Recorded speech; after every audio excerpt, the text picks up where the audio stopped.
So let's talk about the love languages.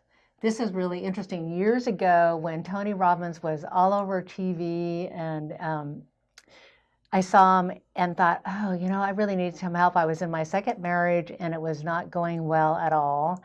And I thought he would be the solution. So I went ahead and paid the money and went down to San Diego area. And it was so crazy because in the audience, there were only 125 of us.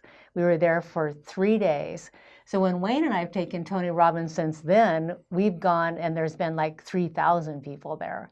So it was really a pretty interesting experience. And one of the things that was very interesting to me is that he talked about, how do you know you're loved? What has to happen in order for you to feel loved?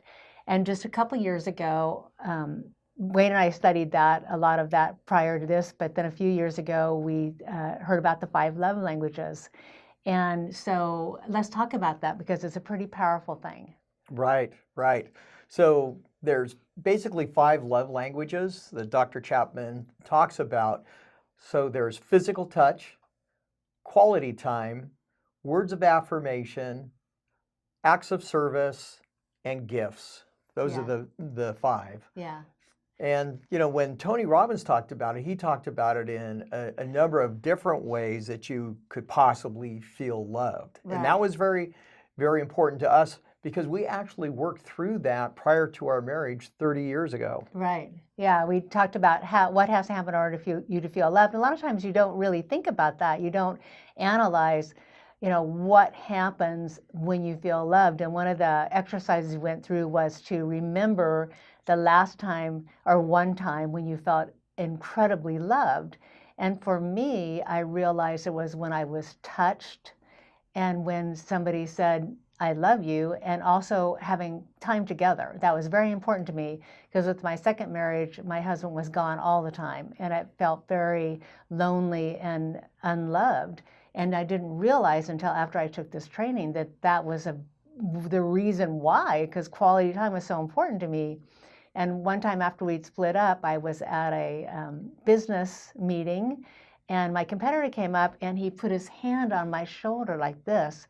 And I realized that I had not been physically touched in months and months. And so it was just like this, oh my gosh, feeling. And it just confirmed and reaffirmed to me how important physical touch was to me in order to feel loved. Because like with Wayne and I, fortunately, we have the same priority in our love languages. We both have physical touch first, and our second is quality time. So we really love each other the way we need to be loved. It's natural for us to do that.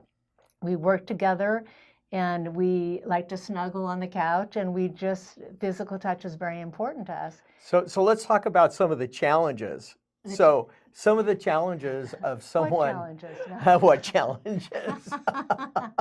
We have a friend that. Oh yeah. And her husband. So she's the same as Wayne and I. Her first 2 are physical touch and quality time. So she was thinking, oh, great. Okay, so I'll find out what my husband says. Well, physical touch, yes, he has that.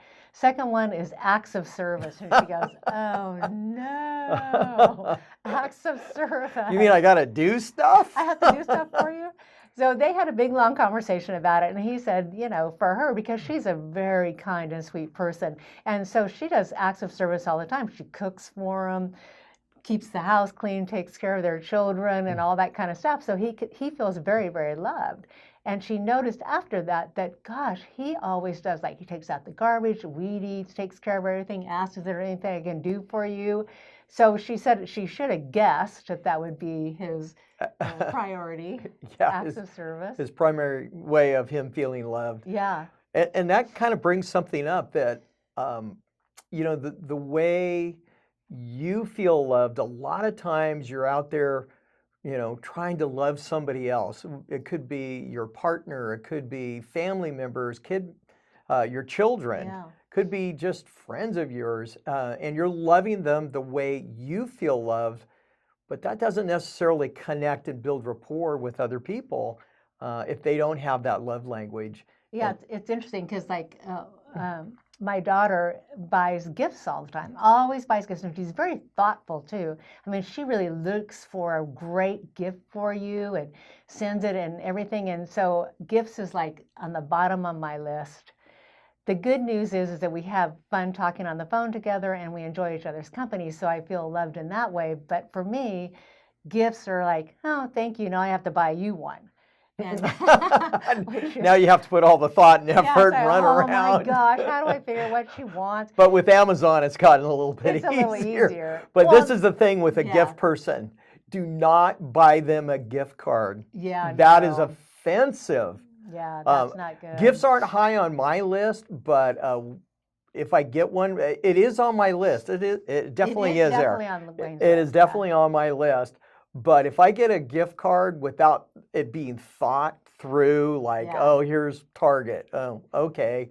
I mean, I appreciate the thought, but it's not the same as someone taking the time to really get to know you and know what is important. Well, I like mean, in Wayne's case, he wants you to buy him a Porsche. I like that. And actually, that is true. That That did was a happen one gift. That time. did happen.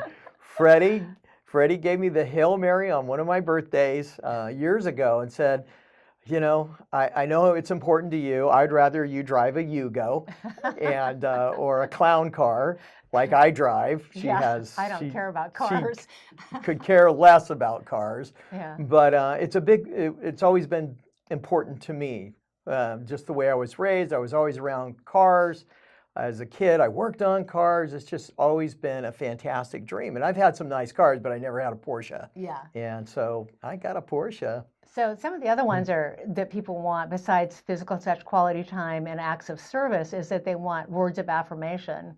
And of course, we talked about gifts. So words of affirmation can be a lot of different things. I mean, it could be easily just say, hey, well, if you say good job, that's not good enough. That's like, oh, good job. Oh, okay, you say that to everybody. But words of affirmation is when you actually really take the time to go, I appreciate what you do. You're such a wonderful mother, friend. I appreciate when you do this for me, when you do that for me. I think that you're a brilliant person. Stuff like that's where you really think about how to affirm them. Lots of times a really well-written note that thanks them and shows your appreciation for them. That's powerful, and that's also a really great gift for people Yes. too. That's Yes. a really great gift. Yes. And in words of affirmation, there's ways to say it where you make me feel Right. loved, cared for, that you're really that you're really there for me. It isn't all just about good job. Right, It can yeah. be about how they make you feel and make it really affirm their qualities, their great qualities that they give you. Yeah. I mean, yeah. So that's like number 3 on my list. So it's really nice, and it's interesting to figure out what somebody's other person's. Well, sometimes it's hard to figure out what your love language is, but also how to figure out what somebody else's without actually taking there's a love language test you can take, which is really powerful, and we'll talk about that later. That you can see what they do. How do they love other people? Like with my particular daughter, she gives gifts. And also I would say one of hers is also acts of service, because her husband's really wonderful about doing stuff around the house and making sure that she's okay and doing acts of service for her. Right. Because that's how she feels And loved. quality time. And quality It's Well, that's kind of an interesting one yeah, because that he does is. work out of town, and when he comes in town, though, it is like they are like glued together. So Yeah. that's very important. So I would say that's maybe your third. Yeah, maybe Your third. So I that's don't how know. you can kind of It's look hard to around. tell Yeah, you can sometimes. look around and look at people in your life and see, oh, okay, so I think that's what their love language is. But what's even better is just to ask them, what makes you feel loved? How do you feel loved? And sometimes, like when I took the Tony Robbins thing, I didn't know. I really didn't know. I mean, I had to sit in meditation and go, when's the last time I really felt deeply loved? And I had to feel into it. And then I realized, oh, it's physical touch. And then for me also, I need to hear the words. I like to hear the words. Right, and the other thing too is there's you can kind of stack them on top of each other. Yeah. That was one of the things that Tony was really talking about. you know, do you have to sit down or do you have to stand up? Do you have to look in somebody's eyes? How are you touched? Right. Where do they touch yeah, you? definitely. Yeah. You know, what are the words that they have to say? Because it might be from your family of origin that you may not have had your primary language, love language exhibited to you. Like for Yeah, instance, for me, yeah. your family, Yeah. and My family, they were not huggers at all. In fact, one time I went to hug my dad when he was growing up. I'm going, "Oh, Dad," and he just stepped backing up, and I went, "Oh, I guess that's not his primary love language, not that physical touch thing, no." Yeah. So So there's a lot of different ways to observe it and touch it, but it is definitely an exercise I think everybody wants to do in their relationships that they have. In your love relationships, I think it's super, super important. That's another way to profile your lover. You know, yeah, is this going to be easy for me? Are we mixing well this way? Is this something I can adapt to? Because if they're different, that can create some friction unless you're conscious of it and you're there for your partner.